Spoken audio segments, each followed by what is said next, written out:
दैनिक अंगारा देख रहे मेरे तमाम मित्रों को, मेरे तमाम साथियों को और दैनिक अंगारा परिवार के तमाम अंगारों को मेरा यानी कि एडवोकेट देव लोहान का प्रणाम। मेरे अंगारों, आपका जो प्यार हमें मिलता है, आपके जो कमेंट हम पढ़ते हैं, उनको पढ़कर हम अभिभूत रह जाते हैं और इतना प्यार पाकर सच में मन प्रफुल्लित हो जाता है। आज का जो हमारा विषय है, वो विषय है कि तीज का त्योहार। बहुतों बार मैंने ये सुना भी है और मैंने अपने भी वामपंथी दिनों में, जिन दिनों में मैं अपने पाप काल जिसको कहता हूँ, तो अपने पाप काल के दौरान इन त्योहारों की जब पूर्णतः जानकारी नहीं थी कि इन त्योहारों के क्या फायदे हैं और किस किस तरह के फायदे हैं, तो यकीनन तौर पर हम खुद भी इनके बारे में कई बार गलत बोल देते थे। लेकिन जब इन त्योहारों की महत्वता का पता लगा, तो ज्ञान चक्षु खुल गए। प्रखर वेदना हुई कि यार हमने उस वक्त पर क्यों गलत कहा था। और इसी सारी के सारे तीज के त्योहार के ऊपर बातचीत करने के लिए हमारे साथ मौजूद हैं हमारे खतरोड़ खाप के विद्वान साथी शंकर शर्मा जी। शंकर शर्मा जी अभी पंचकुला के अंदर सरकारी सेवाओं में रहकर अपनी सेवाएं दे रहे हैं और एक बहुत अच्छे बुद्धिमान व्यक्ति हैं, एक अच्छे दार्शनिक व्यक्ति हैं और सतरोड़ खाप के दार्शनिक विभाग में भी हैं और बहुत अच्छी बातें करते हैं और बहुत नई बातें भी करते हैं। शंकर भाई, आपका स्वागत है दैनिक अंगारा पर और तमाम दर्शकों को थैंक आपकी बातें थैंक बहुत यू पसंद आती हैं। आज हमारा थैंक विषय है यू। शंकर भाई, तीज का त्योहार। तीज का त्योहार जो है ये सावन में आता है। सावन में क्या है कि जो एक जैसे संक्रांत का त्योहार हमने सबको पता है। संक्रांत में क्या होता है कि जो सूरज है वो उत्तरार्ध में चला जाता है। तो उत्तरार्ध में जाने का मतलब है कि सूरज जो है वो घूम के आ जाता है और गर्मियों की उसको शुरुआत माना जाता है कि अब जो सूरज के पास जो पृथ्वी है वो सूरज के थोड़ा थोड़ा पड़ोस में जाने लग जाएगी, जिससे गर्मी बढ़ने लग जाएगी। लेकिन जो ये तीज का त्योहार है ये चंद्रमा के ऊपर आधारित त्योहार है। ये चंद्र बिल्कुल। गणनाओं के ऊपर आधारित त्योहार है। और ये चंद्र गणनाएं कौन सी? ये चंद्र गणनाएं वो गणनाएं जो सम्राट कनिष्क के वक्त पे, यानी कि तकरीबन तकरीबन आज से 2300 2400 2500 साल पहले, जिस टाइम पे सम्राट कनिष्क ने शक संवत बनाया था, उस शक संवत के अंदर सारी की सारी चंद्र आधारित गणनाएं बनाई थी। आज भी आप जब अपने गांव में जाएंगे तो भाई आज पांचवी है, आज तीज है, आज चौथी है, आज पणवासी है, आज चौदस है, आज नौमी है, आज दसवीं है। तो हमारा पूरे का पूरा जो जीवन है, वो पूरे का पूरा जीवन ही चंद्रमा आधारित गणनाओं के ऊपर आधारित है। इवन जो हमारा शब्द है हिंदू शब्द, बहुतों बार बहुत सारे आर्य समाजी नाराज हो जाते हैं, जबकि मेरा तो खुद का परिवार बहुत बड़ा आर्य समाजी रहा है, कि हिंदू शब्द जो है वो गाड़ी है। अरे नहीं मूर्खो, ये हिंदू शब्द गाड़ी नहीं है। कई बार कहता है कि सिंधु से हिंदू बना। फिर वही ऐसे कौन सी मूर्खता थी? जो सिंधु नदी थी वो तो कभी हिंदू नदी नहीं बनी। सिंधु नदी तो सिंधु नदी ही रहेगी और हिंदू बन गए बाकी। तो ये जो हिंदू शब्द बना ये इंदु शब्द से बना है। इंदु का मतलब चांद। हिंदू से, यानी यस कि जो, यस। हाँ, जो व्यक्ति चंद्र आधारित गणनाओं पर, लूनर कैलेंडर और सोलर सोलर कैलेंडर, दो कैलेंडर है। एक जो है वो सूरज आधारित गणनाओं का कैलेंडर है, सोलर कैलेंडर, जिसके ऊपर संक्रांत आती है। एक है लूनर कैलेंडर, वो है चंद्र आधारित गणनाओं का कैलेंडर।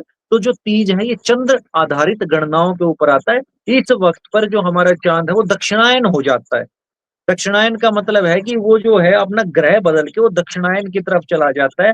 और इसको हम दो हमारे मुख्य ग्रह हैं, अगर मैं ज्योतिष की भाषा में बात करूं तो एक गुरु और एक शुक्र।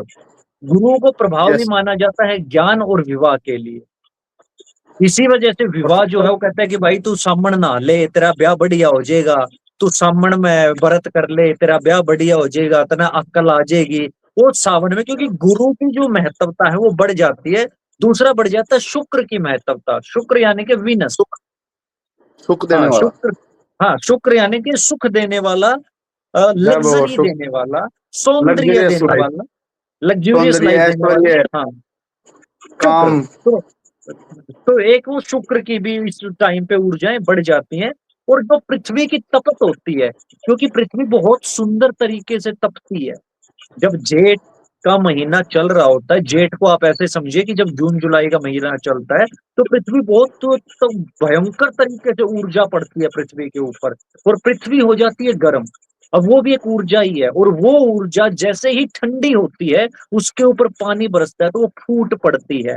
वो फूलों में, पत्तियों में, पेड़ों में, पक्षियों में, इवन इंसानों के अंदर भी, जो हमने कहा ना काम जो है, वो भी एक ऊर्जा ही है, काम ऊर्जा।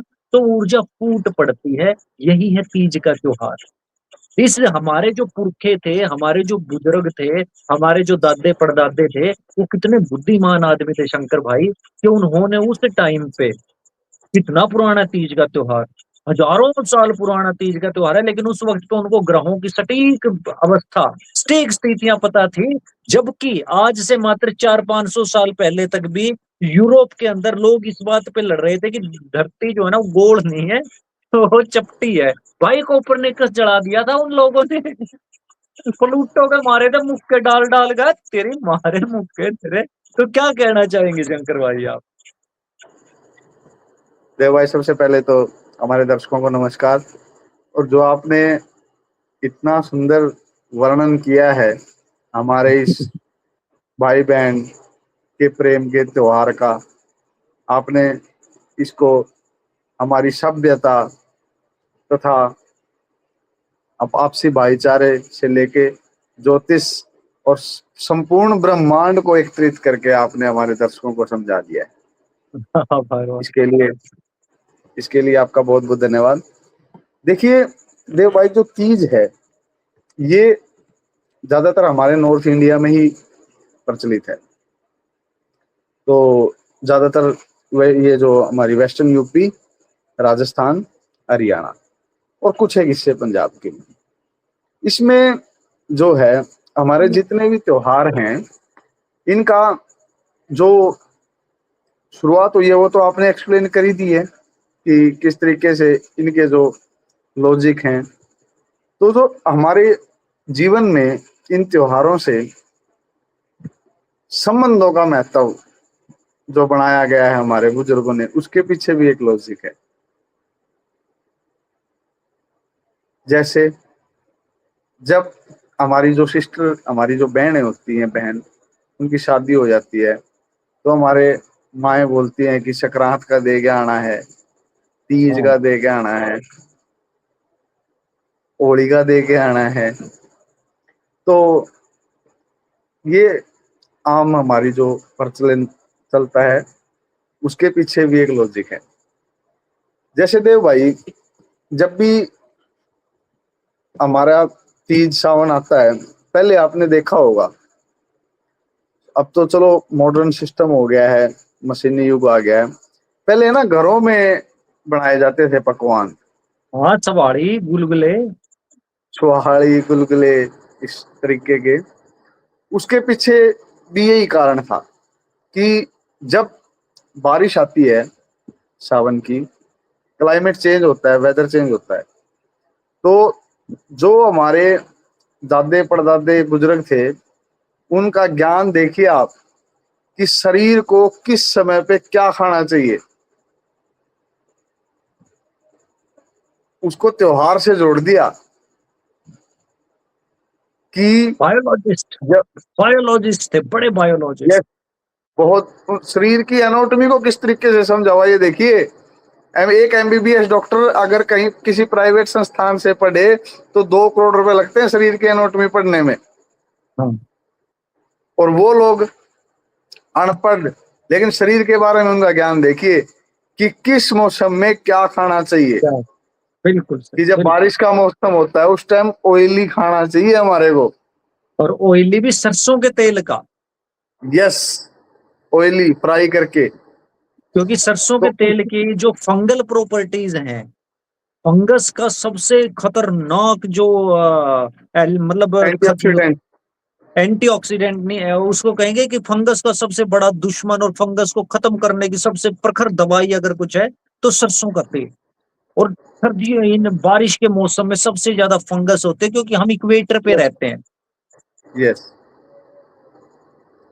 तो और इसका देव भाई दूसरा कारण भी मैं आपको बताता हूँ। जो हम त्योहार, जब हमारी सिस्टरों को हम उपहार दे के आते हैं, इसके पीछे क्या कारण था? पहले क्या होता था, मोबाइल फोन नहीं थे, और उससे भी पहले चिट्ठियां भी नहीं जाती थी इतनी। उसके बिल्कुल। बाद चिट्ठी का युग आया था, लेकिन उससे पहले चिट्ठियां भी नहीं थी। तो जैसे हम अपनी लड़की की शादी कर देते थे तो कई बार जैसे दूर डिस्टेंस, उस टाइम व्हीकल भी नहीं थे इतने, तो उस टाइम कोई मिलना नहीं है शादी के बाद, तो ये जरिए बहाने बनाए गए कि उस इस टाइम पे समय समय पे साल में, जैसे सर्दियों में सकरात और गर्मियों में बारिश के सीजन में तीज का जो हमारा त्योहार है, इस पे खास मौके रखे गए कि इस बहाने भाई वहां जाएगा सिस्टर की ससुराल में और उसका कुशल मंगल संदेश घर पे लेके आएगा। इस बहाने जो वो बहन है वो भी खुशियां मनाएगी कि हाँ, मेरे परिवार ने मेरी शादी जरूर कर दी है, पर वो अभी भूले नहीं है मुझे, आज भी उनके अंदर अपनापन है। हालांकि हमारे, यस, बोलिए आप। मैं एक चीज बोलना चाहता हूँ इसके बीच में शंकर भाई। पहली बात तो ये कि बहाना नहीं, साफ बात है, ये बहाना नहीं, ये जिम्मेदारी। बिल्कुल जिम्मेदारी और बहाने में फर्क। बिल्कुल ये जिम्मेदारी थी, जिस जिम्मेदारी पे सर्दियों के अंदर आप अपनी बहन के पास जाओगे, बहन सर्दियों बिल्कुल का कुछ और सर्दियों का सारा सामान लेके जाओगे कि ये पकड़ सामान सर्दियों का सारे का सारा, उसको हम सकरात कहेंगे। फिर आप जैसे बिल्कुल गर्मी शुरू होंगे तो आप होली का सीधा देने जाओगे बिल्कुल कि बहन ये पकड़ सारे का सारा गर्मी का सामान है। फिर आप जैसे ही बारिश शुरू होंगी, जैसे ही यस बारिश शुरू होंगे तो आप तीज का लेके जाओगे कोथड़ी। कोथड़ी यस बहुत बड़ा त्योहार है, हरियाणा जितनी भी हरियाणवी संस्कृति से ओतप्रोत जगह हैं, आप राजस्थान को ले लो, आप पश्चिमी उत्तर प्रदेश को ले लो, इवन तीज का त्योहार आपको ईरान तक में मिलता है। जब आप पुरानी जड़ें खंगालोगे ईरान की, और ईरान भी हरियाणा हरियाणा ही था। आज भी किसी अंग्रेज को आप बोलोगे कि भाई हरियाणा बोल के दिखाइयो, तो हाँ नहीं बोल पाता अंग्रेज, वो ह की जगह क्या बोलेगा, आर्याना। तो हरियाणा यस वो भी। और बलूचिस्तान में मेरी एक बात हो रही थी, अभी को ओसामा बिन बलूच है, मेरे अच्छे मित्र हैं, तो उनसे मेरी बात हो रही थी। वो कहते हैं कि कुछ सालों पहले तक हमारे यहाँ पर भी ऐसा त्योहार था, ठीक है।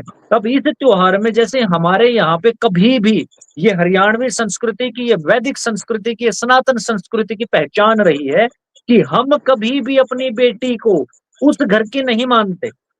अरे मेरी माँ है, मेरी माँ की उम्र 80 साल हो रखी है, और मेरी माँ के कोथड़ी सीधे आज भी घर पहुंचते हैं। आज भी मैंने ऐसी ऐसी बुढ़ियां देखी। मेरी दादी है, मेरी दादी जो है वो लगभग 95-96 साल की हो रखी हैं, और मेरी दादी के पड़पोते कोथड़ी देने आते हैं भाई, पड़पोते। यानी आज भी मेरी दादी से कोई ये पूछ ले, दादी तू लोहान है, मेरी दादी कहेगी तेरा जूत मारूंगी, लोहान तो तेरा दादा था। अगर मैं भी लोहान होगी तो बेबी नहीं बन गई उसकी, मैं यस लोहान नहीं हूं। फिर हम पूछते दादी तू के है, वो कहती मैं काली रमन। यस आज मैं मेरी माँ से जाके पूछ लूं, माँ तू लोहान है, मेरी माँ कहती सिर फूट जाएगा बेटे। मैं कहता हूँ क्यों, कहती लोहान तेरा पापा है। मैं तो आज भी फकर से चहल हूँ, चहल। और मेरी माँ कहीं बैठ जाए, कोई पूछ ले तो मैं चहल, ये लोहान, बालक हमारे लोहान।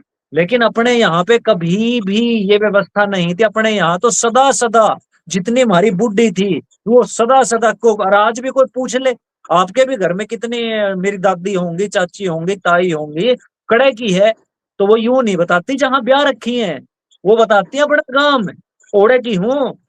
और आज आज लड़ाई हो जाए इनकी, भाई मेरी माँ 80 साल की हो रखी है, मेरे पिताजी भी लगभग इतने ही है। आज भी मेरी माता के और मेरे पिताजी की लड़ाई हो जाए तो मेरी माता कहते हैं कि ईब फोन करके ना बुला लूंगी और ईब चली जाऊंगी घर। वो नहीं भाई सुनती। और ये हर घर की कहानी है, क्योंकि हमारी सनातन संस्कृति रही है, ये हमारी हरियाणा की। और ये सिर्फ हरियाणा हरियाणा की संस्कृति ही सनातन संस्कृति है, क्योंकि यहीं से वेद फूटे हैं, यहीं से सरस्वती नदी फूटी है, यहीं से ब्रह्मा जी फूटे हैं। तो यही संस्कृति आगे चलकर विश्व की संस्कृति बनती है। और इस संस्कृति के अंदर जो ये कोथड़ी का त्योहार है, जो ये तीज का त्योहार, आपने बहुत सुंदर बात बताई। वो ना सिर्फ और सिर्फ ग्रहों के ज्ञाता थे हमारे बुजुर्ग, वो ना सिर्फ और सिर्फ ज्योतिष के ज्ञाता थे, वो बॉडी के एनाटॉमी के कितने बड़े ज्ञाता थे। हमें बताया जाता है कि सावन के महीने में दूध कम पीना, यस ये हमें सिखाया जाता है कि दूध लस्सी कम पीनी है भाई सावन में। सावन आ गया, हमें फल फ्रूट कम खाने हैं भाई सावन में, सावन आ गया। क्यों? क्योंकि कीड़े लग जाते हैं। दूध के अंदर भी बहुत इजीली दूध खराब हो जाता है सावन के अंदर। एक ही चीज ऐसी है, सरसों का तेल। जिस सरसों बिल्कुल के तेल से आपके शरीर की ऊर्जा भी पूरी रहती है, और वो एंटी फंगल प्रॉपर्टीज है सरसों के तेल के अंदर, और वो एंटी फंगल प्रॉपर्टी आपको हेल्दी रखती है। और उनको खाने के लिए कितनी बढ़िया व्यवस्था करके गए हैं भाई। गुलगुला तो स्वाद चीज नहीं है, और गुलगुले के बहाने आप कितना तेल खा लेते हो। सरसों का तेल कड़वा होता है ना शंकर भाई, वैसे तो खा नहीं बिल्कुल सकते, लेकिन बिल्कुल गुलगुले बना दिए। अब बिल्कुल। जिसको यूं लगता है गुलगुले तो हफ्ता ही चल रहे हैं, हफ्ते तो फालतू नहीं चल पाता गुलगुला, सवाड़ी बना दी भाई, हम्म, वैज्ञानिक लोग थे। अब महीना सवाड़ी चल जो है जाती है। इतनी स्वाद सवाड़ी बनती है भाई, इतनी स्वाद सवाड़ी बनती है, अब आदमी खाता खाता ना छूटे। मेरी फेवरेट है सवाड़ी, और सवाड़ियों का ही नाम इन्होंने कुकीज रख के बेचना शुरू कर दिया। Cookies yes. क्या है? कुकीज भी एक तरह की सवाड़ी ही है, लेकिन कुकीज बिल्कुल खाने का कोई फायदा नहीं है, निरा फोका चून खाया जावे है। सवाड़ी खाने बिल्कुल से एंटी फंगल प्रॉपर्टीज। घेवर आ गया। बिल्कुल घेवर भी अपने आप में इस टाइम पर, अगर आप मैदा भी चीनी वाला मैदा खाओगे, तो वो इस टाइम पे पचाना आसान है। बिल्कुल सावन के अंदर वो पचाना आसान है। इतनी महान खोजें थी, ताकि सारे की सारा आपका जो समाज है वो प्रफुल्लित रहे। फिर भाई की बहन के प्रति जिम्मेदारी देखो, कि भाई सामन आ गया जाकर उसके, और ये सामन में ये संभालने नहीं है, ये बताने जाता है भाई उसके ससुराल वालों को कि इसका पियर जिंदा है, इसका पियर बिल्कुल मजबूत है। और एक बात, एक और मैं रिवाज आपको शंकर भाई याद करवा देता हूँ। जब भी कोथड़ी आती है, बता देता हूँ आपको, जब भी कोथड़ी आती है, कोथड़ी हर घर में बांटी जाती है। बिल्कुल कटोरा में गाल गाल के कोथड़ी हर घर में जावेगी, और हर घर से कोथड़ी हमारे घर में आवेगी। इतना शानदार भाईचारा मेंटेन करने का तरीका उन लोगों ने खोज लिया था, कि जा बेटे आज बिल्कुल तेरी चाची के दे के ना, जा तेरी ताई के दे के ना। और किसी के अगर नहीं आती, तो सारे के सारे हमारी माता जाया करें, अगर बेबे तेरी क्या तो नहीं आई ये कोथड़ी, ये बात बिल्कुल होगी। और वो बताती है। कितनी शानदार व्यवस्था, इससे शानदार व्यवस्था बताओ। बिल्कुल। इसमें देव भाई जैसे जो हमारी कला है हरियाणा की, ये महीना हमारी कला को भी प्रदर्शित करता है। इस महीने में खासकर उत्सव मनाए जाते हैं हाँ, बहुत। बहुत। और जैसे हमारे हरियाणा में कहावत भी है, इसको हम एक तरीके से और कैसे सेलिब्रेट करते हैं कि जैसे ही तीज आती है, उसके बाद हमारे सभी त्योहारों की शुरुआत हो जाती है। हाँ, हमारे तीज हरियाणा में भोगी बोला की जाता है आए तीज भोगी बीज। भोगी। तो जैसे आपने भाई बहन के इस रिश्ते को इतने जबरदस्त तरीके से प्रस्तुत किया है कि इसका पीयर जिंदा है। देखिए देव भाई, हमारे संस्कृति में जो पत्नी होती है, उसको आधा हिस्सा माना गया है, शरीर का भी और जो हमारे पास है संसाधन उसका भी। औरत के दो घर होते हैं, मेन जो उसका हक होता है वो वही होता है। लेकिन हाँ, जो भाई है, वो जिम्मेदारियां सही हैं, आपने अच्छे से एक्सप्लेन किया है, इसमें कोई दो राय नहीं है। लेकिन वहां पे भी आप ये मत मान के चलिए कि उसका हक कम है। दोनों जगह है उसका। हमारे समाज में उसका, जिस घर में वो आई है, वहां पे उसका हक ज्यादा। हम आज भी हमारे घर में देखते हैं, जो मेरे तेजी हैं, कोई भी चीज या कोई बात होती है, तो सबसे पहले जो हमारी पत्नियां हैं दोनों भाइयों की, उनको प्रेफर करते हैं। और उसमें बोला जाता है, वो जो बोलते हैं उनके मुंह से हमें शब्द सुनने को मिलते हैं कि मैं इनका धर्म का बाप हूं, आप लोगों का मैं पाप का बाप हूं। तो धर्म बड़ा या पाप? ठीक है, धर्म का बाप तो असली बाप से बड़ा है। बिल्कुल। तो हाँ, तो देव भाई, हमारा ही एक हिंदुस्तान, खासकर नॉर्थ इंडिया में हमारा हरियाणा ही इतना संपन्न है, जो पूरे विश्व को ये संदेश देता है कि हमारे जीवन में संबंधों का कितना महत्व है। संबंध यहाँ कैसे शुरू किए जाते हैं और कैसे जीवन भर निभाए जाते हैं। निभाए जाते हैं, सही बात है। अच्छा, एक चीज और बड़ी शानदार होती है शंकर भाई इसमें, बहुतों बार जब जी मेरा भाई। वामपंथी काल था तो हम एक बात कहते थे कि त्योहार ठीक है, ये तो सारी चीजें तो ऐसे ही है, इसका रियल वर्ल्ड में क्या फायदा होता है। तो मैं पिछले दिनों कैलकुलेट कर रहा था कि रियल वर्ल्ड में क्या फायदा होता है। भाई कोई भी देश समृद्ध कब होता है, जब उस देश के लोगों के पास पैसा ज्यादा आ जाए, धन ज्यादा बिल्कुल होगा, पूंजी ज्यादा होगी तो समृद्धि आएगी। पूंजी ज्यादा बिल्कुल। कैसे आएगी, जब आपस में आप खरीद फरोख्त बढ़ा दोगे, इसी से ही यस, तो पूंजी ज्यादा आएगी ना। जब इससे लेन ज्यादा देन कुछ बढ़े। नहीं है पूंजी का। आपस में खरीद बिल्कुल फरोख्त बढ़ा दो कि भाई अब बिल्कुल देश खरीद रहा है भयंकर चीजें। अब हमारे देश में सबसे कम चीजों की खरीदारी होती है जेठ और साढ़ के महीने में, क्योंकि बिल्कुल गर्मी होती है और उसमें गर्मियों में इतना भयंकर गर्मी होती है कि वो इकोनॉमी हमारी कुछ देर के लिए स्टक हो जाती है। अब मैं इकोनॉमी का बिल्कुल स्टूडेंट रहा हूं, तो मैं इकोनॉमी के बिल्कुल तरीके से तीज की व्याख्या करूंगा। बिल्कुल। भाई तीज के दौरान एक डी टियर का कस्बा, छोटा कस्बा, जैसे यस हमारे यहाँ पे एक कस्बा है नारनौंद जिसका नाम है, नारनौंद छोटा कस्बा है। नारनौंद के अंदर बिल्कुल अगर मैं सिर्फ और सिर्फ पतासे, जो ये पतासे नहीं खाते अपन, पानी के पतासे नहीं, बिल्कुल खांड के बिल्कुल। पतासे, नो तो नो। पतासों की लगभग 100 दुकान है। एक पतासे बिल्कुल वाला एक दिन में मात्र 10 किलो पतासे भी बेचता होगा, मात्र 10 किलो पतासे। चल 10 किलो भी नहीं बेचता, हाँ चलो 10 किलो तो बेच ही देता होगा। सीजन की बात कर रहा हूँ मैं, ये जो 1 डेढ़ महीने सीधे का सीजन होता है। नहीं दे भाई, इसमें तो आप 10 किलो बहुत कम कैलकुलेट कर रहे हो। अब कम ही करेंगे ना, तो हाईएस्ट पे नहीं, हम ओके लोएस्ट पे कैलकुलेट करेंगे। हम लोएस्ट पे ओके। कैलकुलेट करें, मात्र ठीक है। 10 किलो। तो 100 आदमी है, 100 आदमियों ने 10,000 किलो पतासे बेच दिए। बिल्कुल 100 दुकानों ने, हर दुकान ने 10 किलो पतासे बेचे। और एक जो बिल्कुल 1 किलो पतासा वो 100 रुपए का ही लगाते हैं। अब वैसे 120-130 का है, लेकिन अपन मिनिमम बिल्कुल। पे चलते हैं, तो अपन मिनिमम पर ही रखेंगे। बिल्कुल तो 10,000 के हो गए वो 10 लाख, 10 लाख के पतासे बेच दिए सिर्फ नारनौल में। पूरे के बिल्कुल पूरे हरियाणा के अंदर अगर मैं गिनूं तो नारनौंद, अगर मैं गुड़गांव में जैसे 100 नारनौंद फिट हो जाएंगे, तो लगभग लगभग 500 नारनौंद लगा लें पूरे हरियाणा में कि 500 नारनौंद तो होंगे। हिसार में बिल्कुल जैसे 20 नारनौंद फिट हो जाए, कम से कम बिल्कुल 500 नारनौंद तो बिल्कुल होंगे। अब एक बिल्कुल नारनौंद रोज का 10 लाख का पतासा बेच रहा है, बिल्कुल। तो 500 नारनौंद ने रोज के कितने पतासे बेच दिए? 5 करोड़। 5 करोड़ या 50 करोड़? हाँ 50 करोड़ सॉरी। 50 करोड़ के बिल्कुल रोज के पतासे बेच रहे हैं। और पतासा तो वो आइटम है जो सबसे कम बिकता है। अब इसके अंदर जोड़ बिल्कुल। ले, तू घेवर जोड़ ले, मिठाई जोड़ ले, ये तो हो गया और 50 करोड़।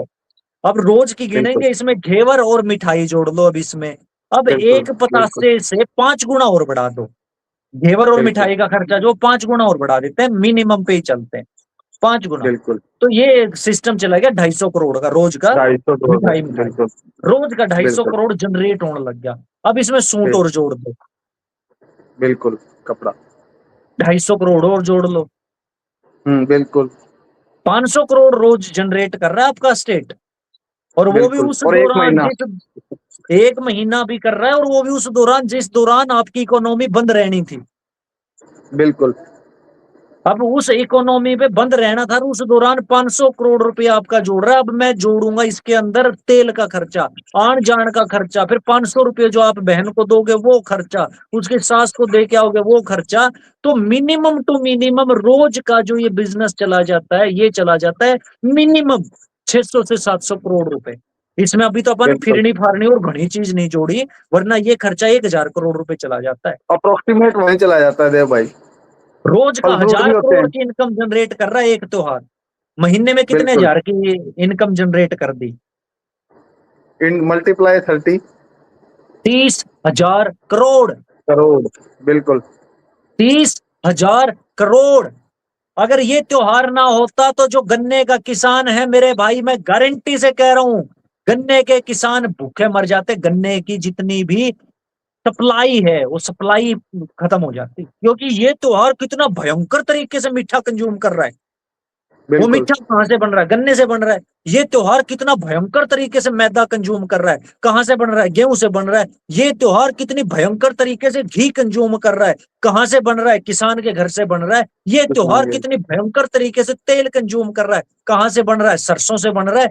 तीस किसान। हजार करोड़ मैं मिनिमम की बात कर रहा हूं। ये त्योहार चलता है लगभग 2 महीने, और इस 2 महीनों में कम से कम 50,000 करोड़ का बिजनेस खड़ा होता है भाई।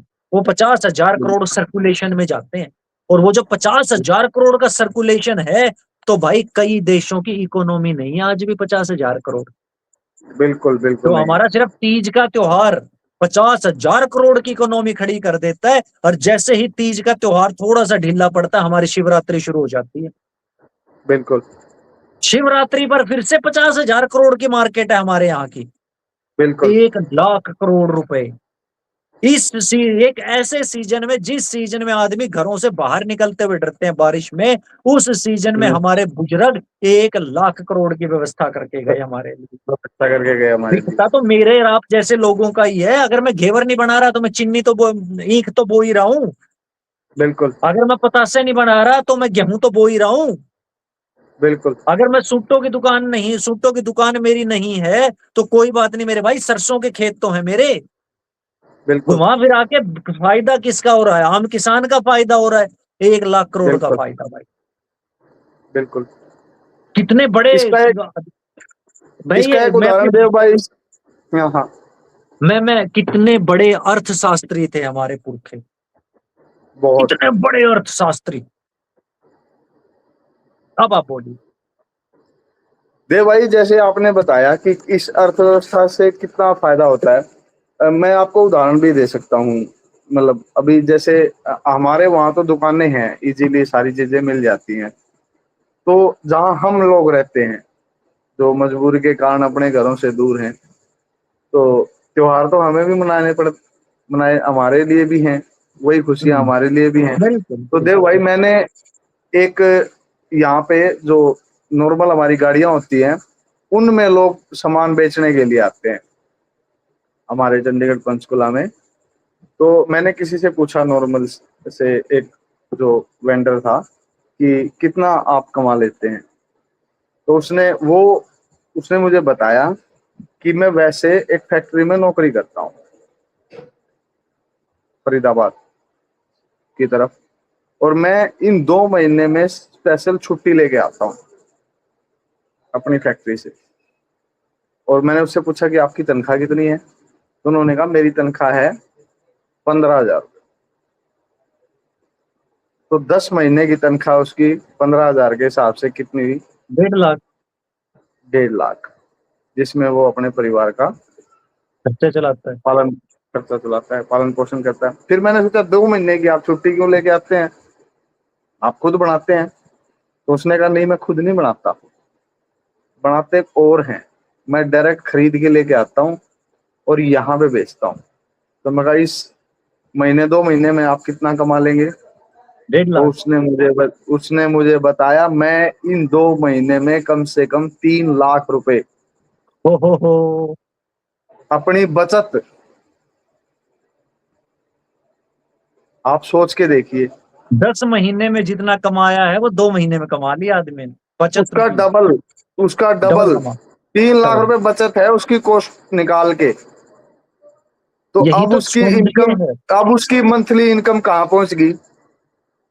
अब उसकी मंथली इनकम 4.5 लाख रुपए होगी, नहीं मतलब उसकी साढ़े चार। ईयरली इनकम 4.5 लाख रुपए होगी। यस, ईयरली इनकम उसकी 4.5 होगी, उसकी मंथली इनकम होगी 30,000। हाँ, सिर्फ इस एक त्योहार की वजह से। एक त्योहार की वजह से। तो आप यहाँ से आइडिया लगाइए कि हमारे बुजुर्गों का दिमाग कहाँ तक काम करता था, कि कितनी छोटे से खतरनाक छोटे, अर्थव्यवस्था। गरीब से गरीब तबके को फायदा पहुंचाया जाए।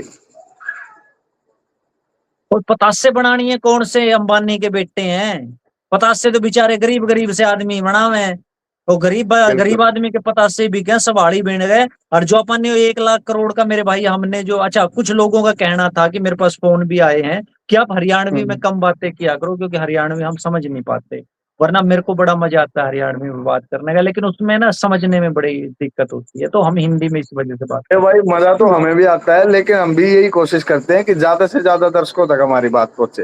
हाँ, तो जो 1 लाख करोड़ का आंकड़ा हमने अभी कैलकुलेट किया था वो तो मिनिमम पे कैलकुलेट किया है भाई हमने, 1 लाख करोड़ नहीं है बिल्कुल, वो वो तो हमने बहुत ज्यादा है। मिनिमम पे कैलकुलेट किया है कि भाई मिनिमम 1 लाख करोड़ का त्योहार है, और वो 1 लाख करोड़ जो है वो किसानों के घर में जा रहा है, वो गरीब आदमी के घर बिल्कुल, में जा रहा है, वो हलवाई के घर में जा रहा है, वो काश्तकारों के घरों में जा रहा है, और वो बहनों की जेबों में भी जा रहा है, वो सास ससुर की बिल्कुल, जेबों में भी जा रहा है। हर किसी के साथ कितना सौहार्दपूर्ण वातावरण है, और यही यही हरियाणवी समाज को, मैं कभी हरियाणवी समाज नहीं कहता, मैं कहता हूँ यही सनातन सभ्यता थी।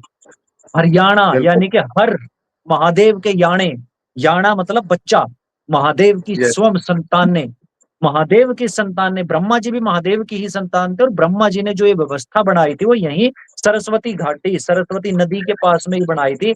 जो मूर्ख लोग कहते हैं कि सरस्वती तो उनकी बेटी थी, यकीनन बेटी थी, लेकिन वो नदी के रूप में बेटी थी, वो कोई ऐसी नहीं थी वो बिल्कुल, हार्ड मास का पुतला थी, वो नदी के रूप में उनकी बेटी थी।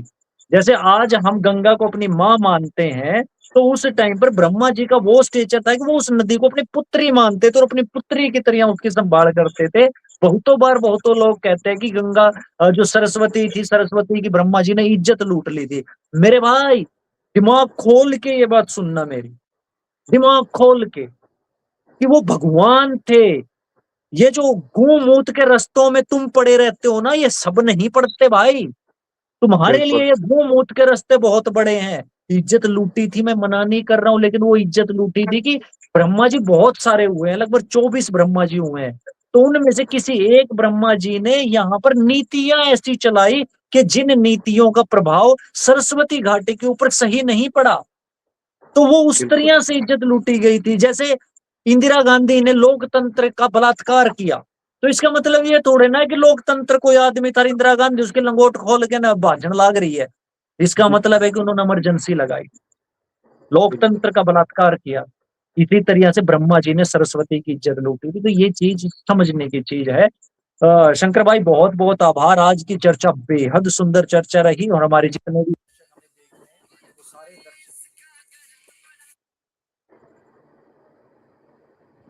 तो हमारे जितने भी दर्शक इसे देख रहे हैं, हमारे सारे के सारे दर्शकों का भी आभार, और अगर ये आपको अच्छा लगा हो तो इसको शेयर करें भाई, सब्सक्राइब करें भाई, कमेंट करें भाई, कोई सवाल है तो सवाल पूछो भाई, हमसे जुड़ना चाहते हो तो हमसे जुड़ जाओ भाई, और जिसने भी यहाँ तक देखा है उसका बहुत बहुत आभार भाई। परमात्मा आपको सदा सदा सुखी रखे। कल एक नए अंक के साथ, एक नए विषय के साथ फिर से आप सबके सामने प्रस्तुत होंगे। शंकर भाई आपका विशेष तौर पर धन्यवाद है पूरे के पूरे दैनिक अंगारा परिवार की तरफ से, आपने अपना बहुमूल्य वक्त धन्यवाद हमें बड़े भाई। दिया। तो आप सभी दर्शकों को हम दोनों भाइयों की तरफ से राम।